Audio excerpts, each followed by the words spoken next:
Students, स्वागत है आप सभी का आज की हमारी नई क्लास में। तो देखिए स्टूडेंट्स, आज की हमारी क्लास है कक्षा 11 गणित और इसकी प्रश्नावली 1.2 के प्रश्न नंबर 1 से 3 तक इससे पहली क्लास में हमने हल कर लिए थे। आज की क्लास में हम प्रश्न 4, 5, 6 आगे के सभी पार्ट्स हल करके दिखाएंगे। तो प्रश्न 4 है हमारा, निम्नलिखित में बतलाइए कि समुच्चय A बराबर है B के अथवा नहीं है। तो दो समुच्चय कब बराबर होते हैं हमने इससे पहले डिटेल में पढ़ लिया था कि जब समुच्चय A के सभी अवयव समुच्चय B में हो और B के अवयव सभी समुच्चय A में हो तो वे समुच्चय आपस में समान यानी इक्वल समुच्चय कहलाते हैं। तो प्रश्न 4 का फर्स्ट पार्ट है हमारा, A हमें एक समुच्चय यानी सेट दिया है, इसके अवयव A B C D हैं तथा समुच्चय B दिया है, इसमें अवयव D C B A हैं। हमें बतलाना है ये बराबर है या नहीं। तो देखिए समुच्चय जो सेट है हमारा A अवयव यहाँ भी है, समुच्चय B में भी अवयव A है, B यहाँ भी है, B यहाँ भी है, C यहाँ भी है, C यहाँ भी है, D यहाँ भी है और D यहाँ भी है। यानी जो अवयव समुच्चय A में है वे ही अवयव समुच्चय B में है। तो हम कह सकते हैं समुच्चय A बराबर हुआ समुच्चय B के, या लिख लीजिएगा चूँकि सेट A व B दोनों के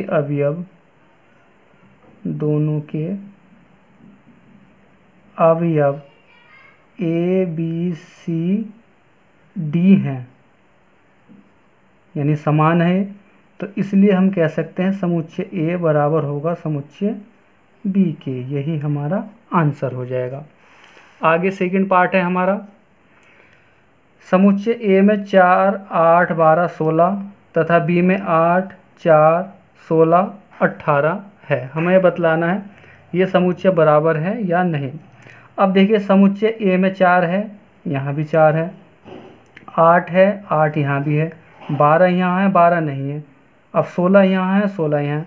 तो चूँकि समुच्चय A में 12 है लेकिन वो B में नहीं है, तो ये लिखेंगे set A set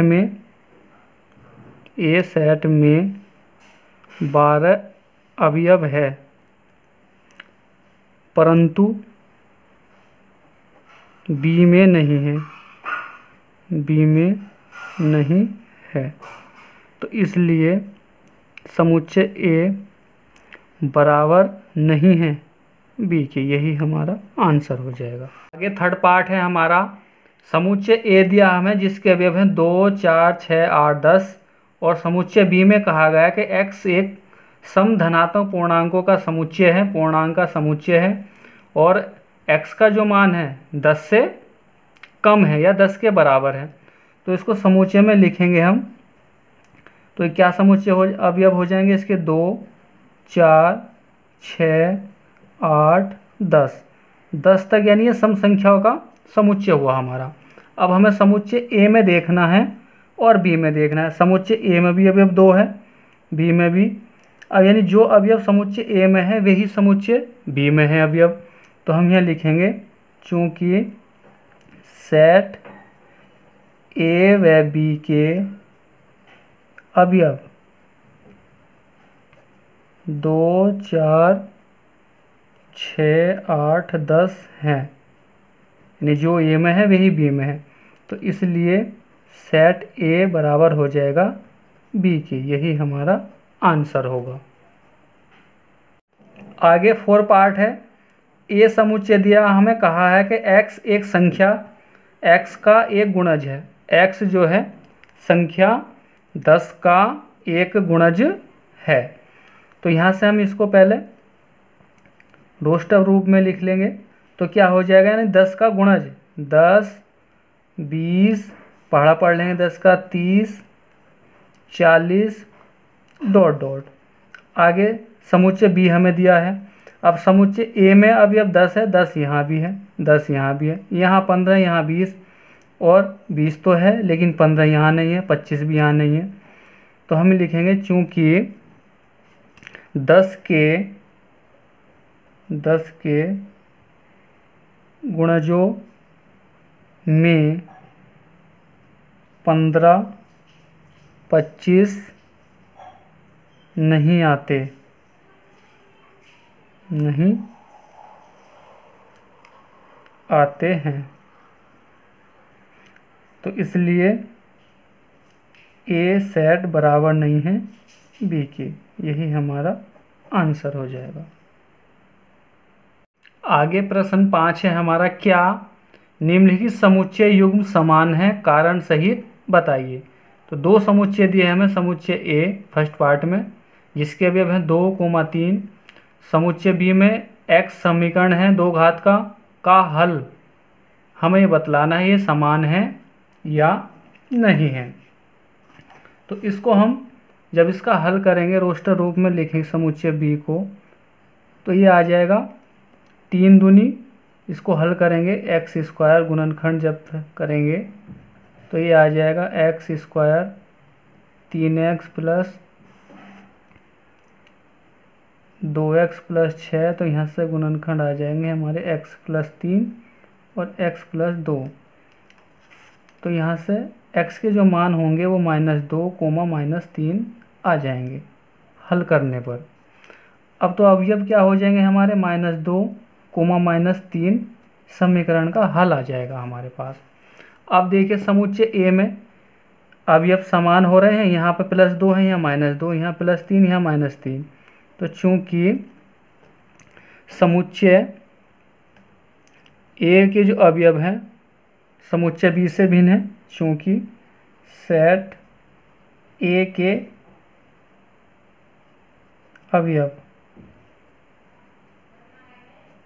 set B से भिन्न है, बी से भिन्न है या हम कह सकते हैं अलग है, तो इसलिए सेट ए बराबर नहीं होगा सेट बी के, यही आंसर हो जाएगा। आगे इसका सेकंड पार्ट दिया है, एक्स एक शब्द फॉलो का अक्षर है, बी समुच्चय दिया वाई शब्द WOLF वॉल्फ का एक अक्षर है। तो इसको हम क्या करेंगे रोस्टर रूप में बदलेंगे, तो क्या बन जाएगा, या पहले ए को बदल लेते हैं, F कोमा ओ आ जाएगा, कोमा L डबल है तो एक बार लिखेंगे, ओ पहले भी आ गया था और अब आ जाएगा यहाँ पर ओनली W। इसी प्रकार से बी को लिखेंगे W, O, L, F।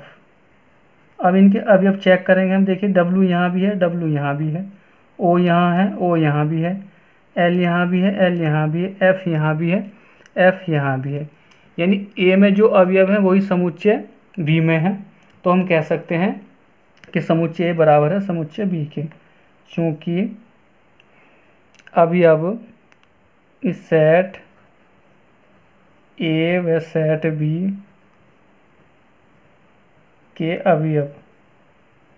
अवयव क्या है, ये अवयव WOLF समान है, इसलिए सेट A बराबर है सेट B की, यही आंसर हो जाएगा। आगे प्रश्न 6 प्रश्नावली का लास्ट प्रश्न है ये, नीचे दिए गए समुच्चयों में से समान समुच्चयों का चयन कीजिए। तो हमें ये कुछ समुच्चय दिए गए हैं और इनमें से ये बतलाना है कि इनमें से कौन से समुच्चयों के जोड़ा यानी युग्म आपस में समान है। बी में 1, 2, 3, 4 अवयव हैं। अब हमें देखना है 1, 2, 3, 4 कहाँ बन रहे हैं। तो डी में देखा हमने 1 भी है, 2 भी है, 3 भी है और 4 भी है। तो यहाँ लिखेंगे कि चूंकि सेट बी व डी के अवयव क्या क्या अवयव हैं, 1, 2, 3, 4 हैं, जो सेट बी में है और डी में है। तो इसलिए हम कह सकते हैं कि सेट बी बराबर होगा सेट डी के। तो ये एक आंसर हमारा ये हो जाएगा। अब हमें देखना है आगे कि और अब किस किस सेट के अवयव बराबर हैं। अब देखिए यहाँ पे ई में और जी में ई में -1 है, जी में भी -1 है, ई में +1 है तो जी में भी +1 है। तो अब हम यहाँ लिखेंगे इसी प्रकार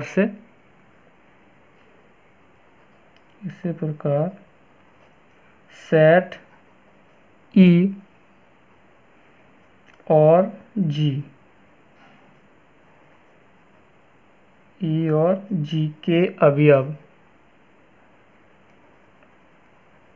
क्या क्या है, -1, +1 हैं। अब ये क्या है, आपस में समान है, तो इसलिए सेट ई बराबर होगा सेट डी के। ये हमारा आंसर हो जाएगा। इसी के साथ आज हमारी प्रश्नावली समाप्त होती है। आगे की नेक्स्ट क्लास में मिलेंगे।